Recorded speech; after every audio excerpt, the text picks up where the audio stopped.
So like this one, let's just try like, so what I see for here is like the first quarter moon. And first quarter moon usually means, you know, action, action, action. And this first quarter moon it's been spotlighting itself for me recently. It's trending, the first quarter moon, where I never focused on the first quarter moon, and all of a sudden it's coming into my realm a lot. So what I saw here was it's upside down, and I don't even know if this deck uses upside down or reverse energy, but what's coming to me is that this path, this eclipse, is saying, let me show you the way. Just watch me and I will guide you. You know, it's like, follow me. You know, let the eclipse be a guide. So it's not so much about what to do now, or before it, but when it's done, I'm lighting a new path for you. And kind of getting all of, you know, just this, I'm lighting a new path for you. Follow me. I'm going to show you the way. I'm going to show you what to do. And then this card is being birthed. So new things are going to be birthed. I'm going to show you the way. Watch what I do, and use that as a guide. Use that as a guide to birth new things. See what comes next. See what can be birthed out of this new that is coming. I'm bringing something new. I'm bringing a new energy. So something new is coming. I'm going to show you. This just is giving me so much of a path, a new journey. I'm going to show you the way. Watch what happens, you know? So it's almost like the eclipse is an actual guide. And then, you know, the guide says, hey, you could do this or that, and then you have to choose. But this eclipse moment is a guide for a lot of us. And then we decide, hey, what am I going to do now? What am I going to birth? What can I birth? You know, what resources are available to me? And then the red tent, right? And I was like, oh my goodness, this, again, it's a sacred time. And when I did this, I was like, what? I want the eclipse energy to talk to me. Eclipse, tell me what you want us to know. What are you bringing? And this red tent, so the red tent for women is it's our menstrual time. In ancient times, women would go into the red tent and converse together as women, and converse together as women during that time. And so it's a sacred time, you know. Unfortunately, now, not unfortunately, but it's just, we have come where, you know, as women, we were almost grew up as girls to be afraid or ashamed of when we're in our menstrual. But in ancient times, that was a sacred period for women, and they were actually honored during that time. And they went into the red tent. But anyway, so again, it's saying to me, this is a sacred time.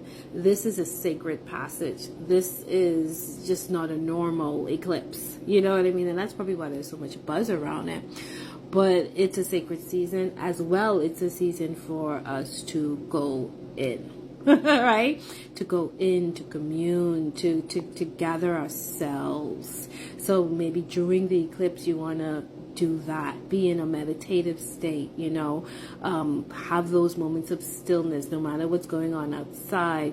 Just take some time to go in and commune and gather yourself and tap into the earth and tap into your feminine energy and tap into all of that beauty within you, right? And then the wolf, and then here what I see with the wolf is to be heard, like the wolf is making a sound, just getting that sound energy. So like the wolf is making a sound to be heard, and the woman is there with the wolf, you know. The wolf and the dog spirit is coming in too, that companionship. So again, in that eclipse energy, there might be some noise around it. But tap into the sacred sounds, tap into the frequency of the sound that's coming in. And there's been a lot of For me, it's the tones and, you know, the frequencies. So tap into maybe the sounds of the earth or the sounds of the animal, you know. But it just looks, and again, this is probably the moon, but it's tapping into the animal, the earth, and the woman. So again, communing in that energy. So, hey, this is just what I see coming, you know. The eclipse is saying, let me show you the way. Let me show you the new way. So whatever happens, it's opening up to something new and new things being birthed. And treat it as a sacred moment, treat it as a sacred time, treat it as a sacred cycle, and tap into the frequencies of the earth, tap into the frequencies of the animals, and rise up with that. Look up, you know, look forward. And this is a new deck, so I also wanted to just get the prompts directly from the cards, and you can take it as you wish. So the first quarter moon is number 2. Let's just see what the actual deck is saying.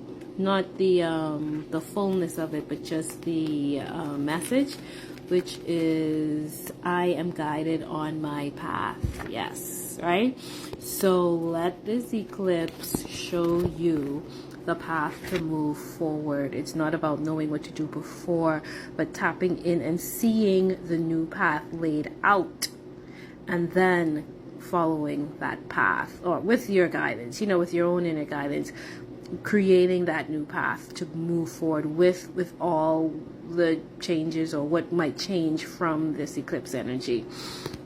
And remembering this is the beginning, it's not the totality of it, right? And then number 29 is the birthing. So number 29 is saying, you like my toes? Number 29 is saying, my creative process liberates me. So again, let me show you the way. You know, I'm laying a new path for you to, I'm guiding you through to a new path of creation, and see what new creations come out afterwards as I lay this new path out for people. You know what I mean? Or these potentialities, because that's what a guide does. Shows, not showing you the path, but shows you the new potentialities that you can take advantage of, the resources that you can now work with that you might not have been seeing before. And then number 39 is,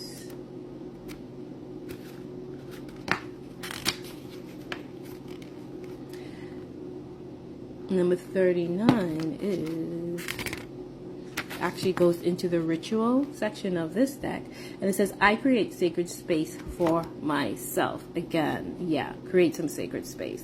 And that could also be too in the newness of it, where, you know, this eclipse is asking us all to create sacred space. Again, to tap into yourself, go within, tap into the earth, allow yourself those moments to rest and to recharge and to connect with the earth and to meditate and to breathe, because a lot of what we need to do as humans to bring in a better world is just that.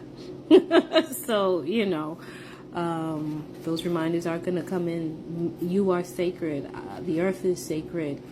Create a sacred union with you and the earth, you know. Those are constant reminders. And number 38 is, I know I can trust. Yeah. So, like I said, I was getting, you know, just the sound and frequency. So the card says, I know I can trust. So you can trust what you hear. You can trust your own voice. You can trust your own inner voice. And because the wolf is a guide too, I didn't pick up on that. The wolf is a guide, right? So you can trust your own inner guide. And really, this wheel is this is the Sacred Cycles Oracle, Sacred Cycles Oracle, as well as this wheel is it's the oracle. It's the cycle of life spread.